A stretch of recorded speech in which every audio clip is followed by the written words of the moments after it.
It's a gym owned by climbers, for climbers, so that's the number one thing that they care about. And also there's a huge community aspect. Everybody's like super chill. It's always fun to talk to everybody here. Everybody just wants everyone to have a good time, so that's probably the best part. Come on! Yeah. Oh, what did I tell you? Tell me when you play. Okay. It's the fact that I can go around to everyone, not feel pressured in any way, and then just start a conversation, cheer them on, ask for help them. Even though it was like my first 2 weeks in, one of the owners, and especially you, Giavanni, like walked up to me and said, "Hey man, you did great." It's not what you get at other gyms. Myself and Kevin, two owners, we're climbers first and foremost. So we built a gym that we wanted to climb at, and if you come down, you'll still see us climbing all the time. We try to be kind and respectful and inclusive, and when you set that precedent or you encourage your staff to go and talk to other people in the gym, it allows other people to spark conversation.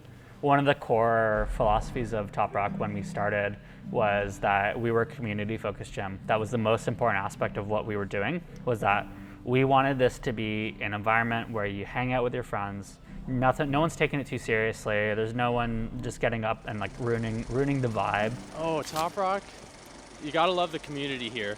I mean, I've been to a lot of other climbing gyms and they're nice, but the people you get to climb with the owners, they're not in frame, but the owners are somewhere back there. They climb with us all the time. Gotta love it. Gotta love the people here. As soon as we got this location, we pretty much got to work because we wanted to open right away. Kevin and I quit our day jobs. Oh yeah, we exploited all of our friends and family and whoever could help us out. It was our friend's birthday and he was jackhammering the concrete with us.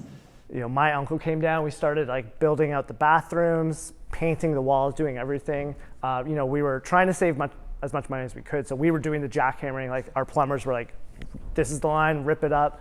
And the power kept going out too. So this like facility had no power in it and we kept blowing the breaker. So we found out that in order to run the jackhammer, we had to shut off the lights. And we didn't have headlamps that day we were doing it, so we were just in pitch black with like a little moonlight jackhammering the ground. What are your thoughts on Trevor and Kevin? Straight up. I can't tell the two apart. I was very strong at rock climbing, and I met Trev, and he was very weak. His arms were about a quarter of the size. And I was like, hey, Trev, do you want to join me at the gym? He's like, I don't think I can rock climb because I'm not very good. And I was like, Trev, anybody can climb. I'll teach you. I'll teach you. And I feel like 75% of that is true. yeah. They've been there for me in times when I've really needed someone to just like step up and be there. So I don't know. I have a lot of loyalty to them as an employee, but also a lot of trust and love as a friend. We were shut down 13 months in total. Our most recent one was January 2022. And I think it affected everything. It affected finances, income. Even like during the pandemic, like not having access to the facility was like part of me was missing in a way. But on the flip side, we had so many people support us and they're encouraging, and when we opened the doors, they were right there. And you can never discount, like, they were so good to us. And I can't stress that, like, without that community, like, we wouldn't be where we are right now. I want to climb pretty rocks. I just want to climb pretty rocks. Yeah. He really had just started getting into climbing when COVID happened.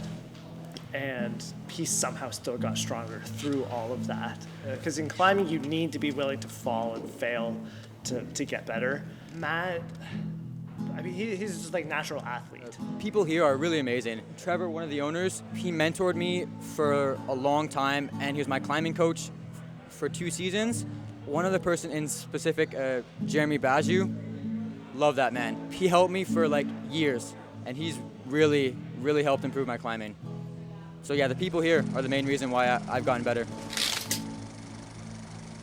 Our team is as diverse as our community because we hire our members from the community.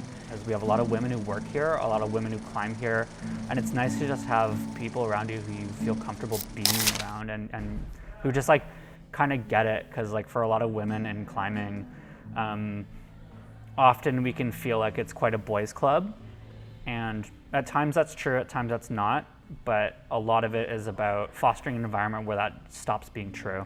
You shouldn't have to come into the gym and be like wary that you're being under surveillance or watched by other people or judged by other people. And like, obviously it's important to me as a trans woman and as a queer person to just like not feel like my space is abrasive in any sense toward my identity. That's the priority for me specifically, is that like the queer people I know who climb here, and there's quite a lot, that they feel comfortable always, and that they're enjoying the space just as much as everyone else does. I guess there's been a couple really strong friendships that have grown organically because of Toprock, and I think there's been actually like a marriage or two. Some people I think have met at the gym and now are engaged. So that's like a pretty awesome feeling. Legit, I guess. Yeah.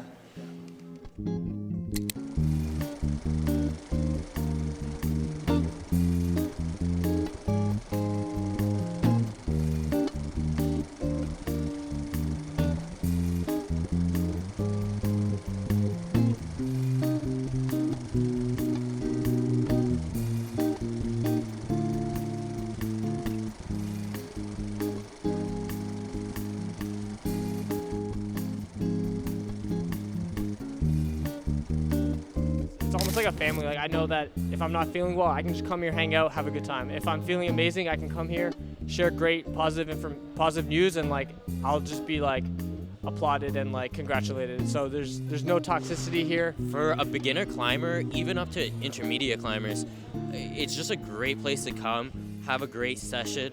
The community is honestly wonderful. I've climbed at quite a bit of gyms, and I never experienced a community like I have here. Okay, I'm sure a lot of people have already said this, but the community is amazing.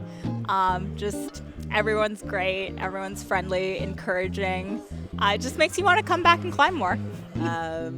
Even while the lockdowns were happening, we would like go and do things together, and it's kind of been my sanity over the last couple of years. So there's days that I come and I don't feel like climbing, and instead I just come and work out and then just talk to people for hours here. So Maybe you could talk about, if you're comfortable, I know you're leaving, sort of how that's like leaving Toprock. it probably sounds funny because I've got like family and a job and also I will answer again once that is done. The interesting thing is, one thing that I've been saying is that like Toprock's the thing I'm going to miss the most, which is funny because I have friends that I've known for years, I have family, but like I was saying, this has been my safe place over the last couple of years where I go to get away when everything's stressful. The community here has come to mean so much to me that it's what I'm saddest to leave behind. But the way that I've been able to be part of creating the community here makes me feel like I'll be able to hopefully create community like that in other places I go as well, which also makes me more comfortable moving somewhere where I don't know anyone. It's not my whole self, but it's just somewhere I know it's like stable. Like if I'm ever tired or I'm having a bad day, I know I can always come here for stability. Yeah, it's definitely my home away from home, and I think it is for a lot of people now.